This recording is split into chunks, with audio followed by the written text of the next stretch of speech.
मती बाब नंबर 4। ईसा को आजमाया जाता है। फिर रूहुल कुदुस ईसा को रेगिस्तान में ले गया ताकि उसे इबलीस से आजमाया जाए। 40 दिन और 40 रात रोजा रखने के बाद उसे आखिरकार भूख लगी। फिर आजमाने वाला उसके पास आकर कहने लगा, अगर तू खुदा का फर्जंद है तो इन पत्थरों को हुक्म दे कि रोटी बन जाए। लेकिन ईसा ने इनकार करके कहा, हरगिज नहीं, क्योंकि कलाम मुकद्दस में लिखा है कि इंसान की जिंदगी सिर्फ रोटी पर मुनहसर नहीं होती, बल्कि हर उस बात पर जो रब के मुंह से निकलती है। इस पर इब्लिस ने उसे मुकद्दस शहर यरूशलेम ले जाकर बैतुल मुकद्दस की सबसे ऊंची जगह पर खड़ा किया और कहा, अगर तू खुदा का फर्जंद है तो यहाँ से छलांग लगा दे, क्योंकि कलाम मुकद्दस में लिखा है, वो तेरी खातिर अपने फरिश्तों को हुक्म देगा और वो तुझे अपने हाथों पर उठा लेंगे ताकि तेरे पाँवों को पत्थर से ठेस न लगे। लेकिन ईसा ने जवाब दिया, कलाम मुकद्दस ये भी फरमाता है, रब अपने खुदा को न आजमाना। फिर इब्लिस ने उसे एक निहायत ऊंचे पहाड़ पर ले जाकर उसे दुनिया के तमाम ममालिक और उनकी शान व शौकत दिखाई।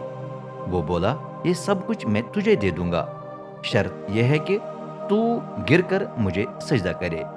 लेकिन ईसा ने तीसरी बार इनकार किया और कहा, इब्लिस दफा हो जा, क्योंकि कलाम मुकद्दस में यूं लिखा है, रब अपने खुदा को सजदा कर और सिर्फ उसी की इबादत कर।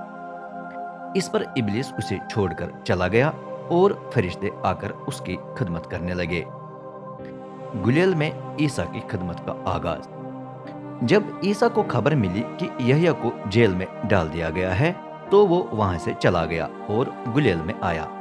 नासरत को छोड़कर वो झील के किनारे पर वाक़ा शहर कुफरनहूम में रहने लगा, यानी ज़बूलून और नफ्ताली के इलाके में। यूं यसाया नबी की पेशनगोई पूरी हुई। ज़बूलून का इलाका, नफ्ताली का इलाका, झील के साथ रास्ता, दरियाई यरदुन के पार, गैर यहूदियों का गिलेल। अंधेरे में बैठी कौम ने एक तेज रोशनी देखी। मौत के साये में डूबे हुए मुल्क के बाशिंदों पर रोशनी चमकी। उस वक्त से ईसा इस पैगाम की मनादी करने लगा, तौबा करो, क्योंकि आसमान की बादशाही करीब आ गई है। ईसा 4 मशीरों को बुलाता है।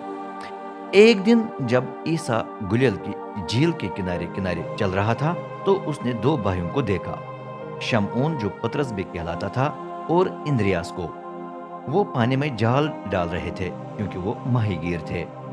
उसने कहा, आओ मेरे पीछे हो लो, मैं तुमको आदमगीर बनाऊंगा।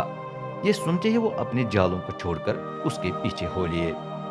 आगे जाकर ईसा ने 2 और भाइयों को देखा, याकूब बिन जब्दी और उसके भाई यूहन्ना को। वो किश्ती में बैठे अपने बाप जब्दी के साथ अपने जालों की मरम्मत कर रहे थे। ईसा ने उन्हें बुलाया तो वो फौरन किश्ती और अपने बाप को छोड़कर उसके पीछे हो लिए।